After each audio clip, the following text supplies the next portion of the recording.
So my next question is about the readership for Moria, and in your personal experience, what has the readership response been, and uh, how well has Moria established itself towards what you want it to be? Okay. Well, for many years, I had no idea what the readership was like. Because you have to remember that the site was hosted on free hosting sites. But a measure of how popular it was getting in the early 2000s was the fact that it was being hosted on a free site. And the site had a stipulation of the amount of traffic that it would allow per day. Okay. And so there were only a certain amount of hits that could go, and people were complaining to me that they couldn't get through because the amount of traffic had expired by lunchtime of the day. So it was sort of like the rest of the day they would just get the option where they couldn't get through. Okay. It was not long after that I moved to like commercial hosting. And when I went to commercial hosting, I was able to get like the statistics of what was coming through. And, you know, at points there have been anything up to 14,000 visitors a day. Okay. It was sort of safely ticking along at around 3,000 for a while. It's gone down in recent years because it's just, I can't keep up amongst all the other competitor sites out there. So there's so many more people writing this sort of stuff than was previously. It's been interesting tracking where they come from. The majority of viewers would appear, at least by tracking where they come from, to come from the USA, England, Australia, New Zealand, Canada, and then, you know, a few people from India like yourself, and all over the world. I've had correspondence from Russia. I had correspondence from Iran. Just it's every country. And in more recent years, of course, I've moved to social media. So it's often when I get comments from people and feedback in there, of just having a look at who they are and where they come from. And, you know, there are people are spread all over the world. So Richard, tell us a little about your personal life as well. How you managed to keep yourself while running a free site? Okay. Well, first of all, you have to understand that I've been very nomadic by nature. So a lot of this is being conducted in terms of me being in different cities in different countries around the world at various points. I mean, if if anybody ever makes the Moria story, does a film of this in the same way like they did The Social Network, this would be more akin to The Pursuit of Happiness, the Will Smith movie. But it's often I've sort of haven't even had my own computer in my travels, so I've been going to computer labs or using the computer of someone I'm staying with and things like that. So, you know, it's been a very nomadic existence and sort of putting things together as I can. In some cases, at one point I was staying somewhere and I was using a computer in the household that was so antiquated that it hadn't even been upgraded for after the millennium, and and it had no proper internet connection where I could upload.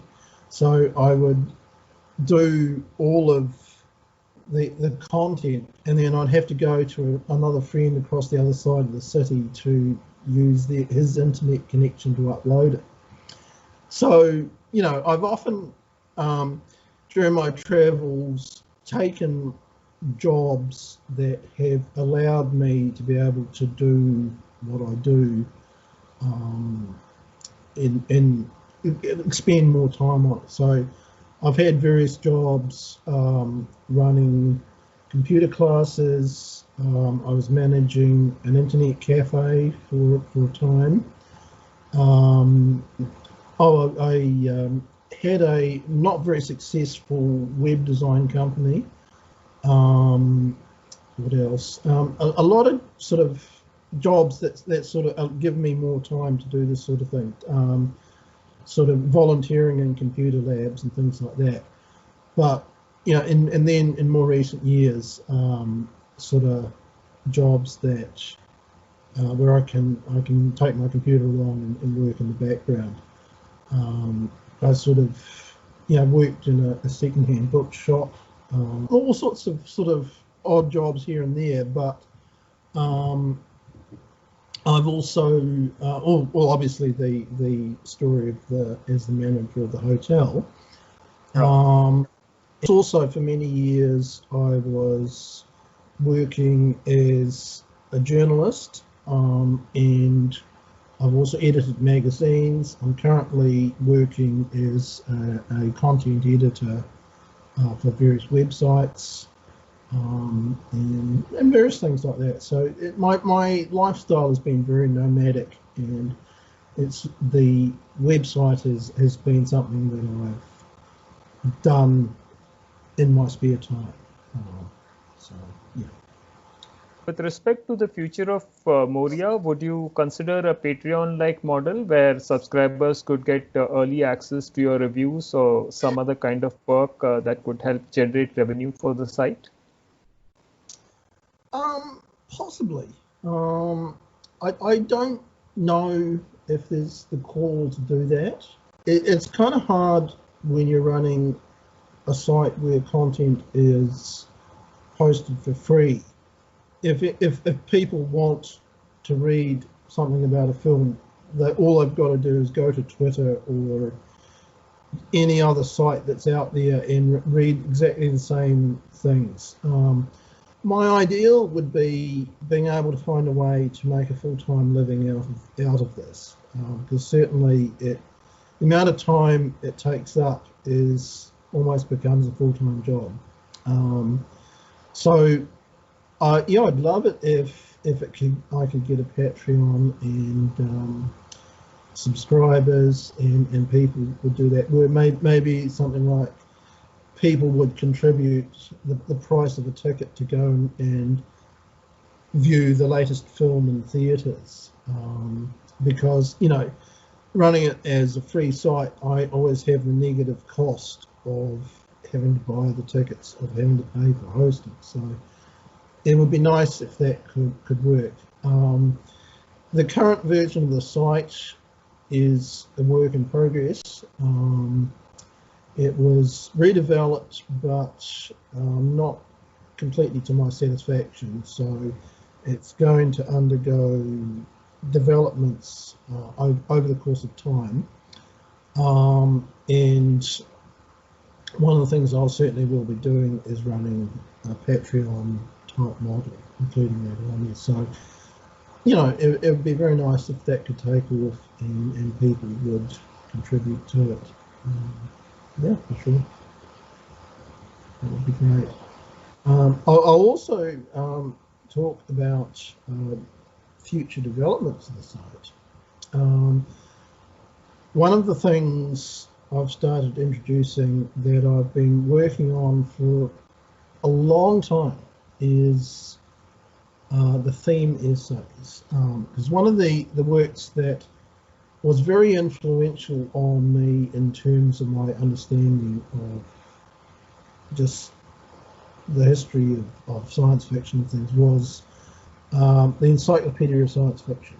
And what I loved about the book was that it would break the genre up into dozens of thematic essays on everything from the way aliens are portrayed to space travel to superheroes, and you name it. And what I have started doing in the last few months is creating my own theme essays, and I've started putting a few of these up, from weird westerns to disturbed psychology, and I've got something like 400 different essays that will be coming out over the course of future developments. Okay. I enjoy being able to write and research those. My dream goal for the site would be not to merely have a site where I'm writing reviews, but to be able to create something akin to the way Google News operates, where you go to Google News and all the news is broken up into particular topics of world affairs, local affairs, entertainment, sports, technology, etc., etc. But all bring together content from all the sites, the genre sites around the world. So when the latest review comes out, it would be go to this particular link to read reviews and so on and so on. And it can be expanded to things like literature, gaming, comic books, you name it. And I'd love to be able to do something that not only covers reviews, but also upcoming news and things like that. So if there's anybody watching this out there who wants to fund a development of the site, I definitely have ideas for how to do that, and would be interested in talking and seeing how we could build it. So, Richard, could you mention something about your favorite filmmakers, the ones whom you feel obliged to cover their entire filmographies? Well, what I'll say about that is it's something I'll take on a film-by-film basis. There are some filmmakers, absolutely, I'll watch everything they make. I love, probably my favourite filmmaker is Lars von Trier, or Terrence Malick, Ingmar Bergman, Hitchcock. But even, they are huge filmmakers, but even they have off days. So often it's a case of you'll get one incredible film, but then the next one won't be. I mean, I loved Spielberg at the time he made E.T. and Close Encounters and films like that, but then he's also made films like The Terminal, and so it's often a case-by-case basis. So I don't have any particular favourites in that sense. I have favourite films. People will ask me what my favourite film is, and it's one I can never answer. I can give them maybe a list of what I consider to be 100 or so favourite films of all time. So I do a 10 best of each year, and that seems to be the best way of doing it. But I enjoy watching a bad movie as much as I enjoy watching a good one, because in the end of it, not just the pleasure of watching the film, but it's also the pleasure I get afterwards in picking it apart and asking why it works, why it doesn't work, what parts of it sort of impacted on me, which is a question, I guess, I get asked a lot of, why are you always analysing something? Well, I'm not. I think everybody, whether they say they do or not, has a reaction to a film. They'll either like it or dislike it, and it will trigger something that they connect to or switch off from. And I think all I do is really turn it inwards and ask, well, why did I not like that? What was there about it? And I think most people don't really know why they do. Reviewing is really, I'm just a member of the public. I don't have any particular skill other than just taking that gut feeling and analysis and turning it around and asking why did it work. The one other thing a reviewer offers is that they've probably watched a lot more films in a particular category than the average member of the public. So I at least have the benefit of being able to take an historical viewpoint and compare things to something else that probably the average member of the public doesn't. I can say, well, you know, this was okay, but it's not really that original idea because it was first done in a Serbo-Croatian film back in the 1950s, you know. And it's really, that's all it is, just analysing, comparing, and looking at your gut reaction to something. It's nothing more complicated or academic than that.